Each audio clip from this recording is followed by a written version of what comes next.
Let's mike news wrap. Let's spike news wrap में अब सुनते हैं दिन भर की अहम खबरें सिर्फ 10 मिनट में। सबसे पहले हेडलाइंस। मिडिल ईस्ट संकट पर राहुल गांधी की चेतावनी, एलपीजी और तेल की कमी अभी सिर्फ शुरुआत। तेल संकट की आशंका पर मोदी सरकार एक्टिव, अमित शाह की अध्यक्षता में संकट समिति गठित। और दांडी मार्च की सालगिरह पर जयपुर में साइलेंट मार्च, अशोक गहलोत ने कहा देश में अघोषित इमरजेंसी जैसे हालात। अब खबरें विस्तार से। लोकसभा में विपक्ष के नेता राहुल गांधी ने मध्य पूर्व में जारी संघर्ष से पैदा हुए ऊर्जा संकट पर गंभीर चिंता जताई है और सरकार को तुरंत तैयारी शुरू करने का सुझाव दिया है। उन्होंने कहा कि एलपीजी और तेल की मौजूदा स्थिति अभी शुरुआत है और यदि सरकार ने समय रहते कार्रवाई नहीं की तो करोड़ों लोगों को नुकसान होगा। राहुल गांधी ने बताया कि वे इस मुद्दे पर सदन में बोलना चाहते थे, लेकिन एक नई प्रक्रिया के तहत मंत्री पहले तय करेंगे, फिर वे बोलेंगे और मंत्री जवाब देंगे। कांग्रेस नेता ने जोर देकर कहा कि अस्थिरता के इस दौर में सरकार को अपनी पुरानी सोच बदलनी होगी।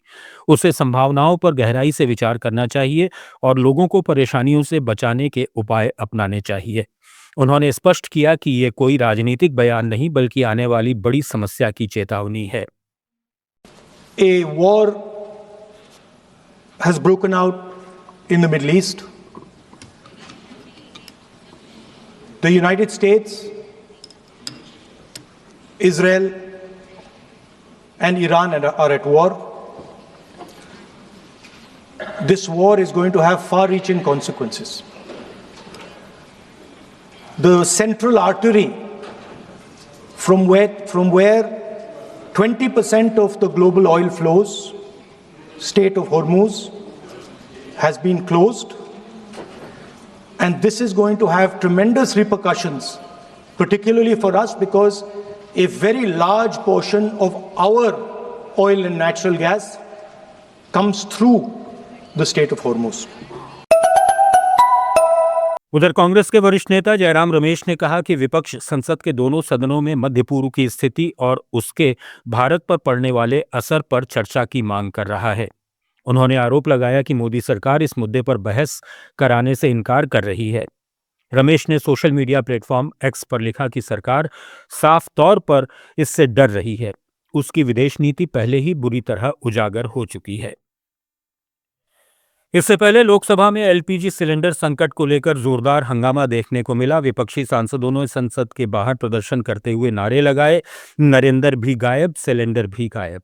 विपक्ष का आरोप है कि देश में गैस की किल्लत बढ़ रही है, लेकिन सरकार इसे स्वीकार नहीं कर रही। नरेंद्र भी गायब, सिलेंडर भी गायब, नरेंद्र भी गायब, सिलेंडर भी गायब, नरेंद्र भी गायब, सिलेंडर भी गायब, नरेंद्र भी गायब, सिलेंडर भी गायब, नाम नरेंद्र, नाम सिलेंडर, नाम नरेंद्र, नाम सिलेंडर, नाम नरेंद्र, नाम सिलेंडर, नाम नरेंद्र। कांग्रेस नेता राहुल गांधी ने सरकार को चेतावनी देते हुए कहा कि एलपीजी की कमी से निपटने के लिए तैयार रहना होगा। सरकार ने देश की एनर्जी सिक्योरिटी से समझौता किया है, जिससे आने वाले समय में बड़ी समस्या खड़ी हो सकती है। प्रधानमंत्री नरेंद्र मोदी ने आज नई दिल्ली में कैबिनेट की बैठक में पश्चिम एशिया के तनावपूर्ण हालात पर चर्चा की। पीएम मोदी ने मंत्रियों को निर्देश दिए कि ईंधन, खासकर एलपीजी और पेट्रोल डीजल की उपलब्धता को लेकर अफवाह फैलाने वालों पर कड़ी नजर रखी जाए और जनता में घबराहट नहीं फैलने दी जाए। उन्होंने कहा कि भारत की तैयारियां मजबूत हैं, आपूर्ति सुनिश्चित है और स्थिति का असर आम आदमी पर नहीं पड़ना चाहिए। मंत्रियों से अपील की गई कि वे सोशल मीडिया पर सक्रिय रहें, विपक्ष के प्रचार का ठोस जवाब दें और लोगों को सही जानकारी दें। मोदी सरकार ने गृह मंत्री अमित शाह की अध्यक्षता में एक उच्च स्तरीय संकटकालीन समिति का भी गठन किया है। इस पैनल में विदेश मंत्री एस जयशंकर और पेट्रोलियम और प्राकृतिक गैस मंत्री हरदीप सिंह पुरी शामिल हैं। यह समिति विभिन्न मंत्रालयों, विभागों और राज्यों के साथ समन्वय कर एलपीजी और पेट्रोलियम संबंधी चुनौतियों का सामना करेगी। पेट्रोलियम मंत्रालय की संयुक्त सचिव सुजाता शर्मा ने प्रेस ब्रीफिंग में कहा कि विविध स्रोतों से कच्चे तेल की खरीद बढ़ा दी गई है, जिससे दैनिक 55 लाख बैरल की खपत सुरक्षित बनी हुई है और स्ट्रेट ऑफ होर्मुज से सामान्य आपूर्ति से अधिक स्टॉक उपलब्ध है। इधर पश्चिम एशिया में ईरान, इजराइल और अमेरिका के बीच युद्ध अपने 13वें दिन में और तेज हो गया है। ईरान ने शिपिंग और ऊर्जा ढांचे पर हमले बढ़ा दिए हैं, जिससे ब्रेंट क्रूड तेल की कीमत $100 प्रति बैरल से ऊपर पहुंच गई।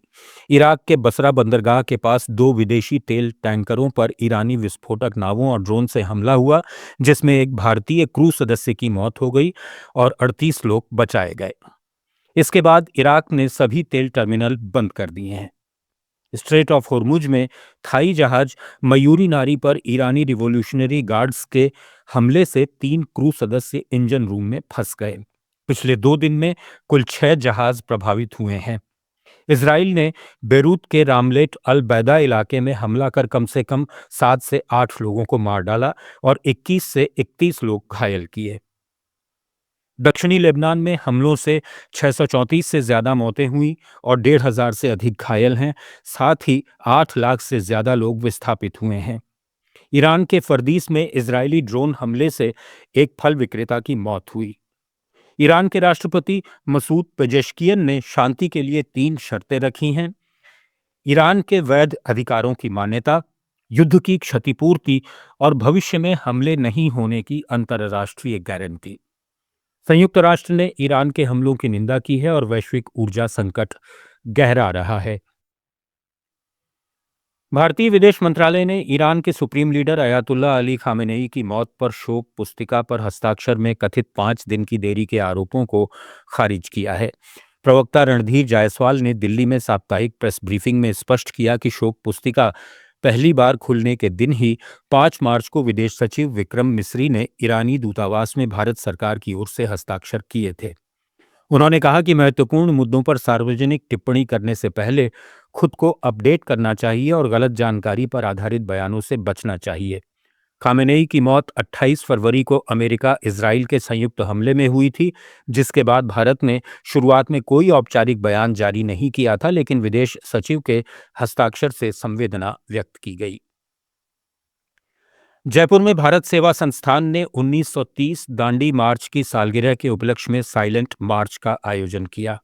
इस मौके पर शहीद स्मारक से सेंट्रल पार्क स्थित गांधी म्यूजियम तक करीब 4 किलोमीटर लंबा मौन पैदल मार्च निकाला गया, जिसमें राजस्थान के पूर्व मुख्यमंत्री अशोक गहलोत, कई कांग्रेस नेता और बड़ी संख्या में छात्र छात्राएं शामिल हुए।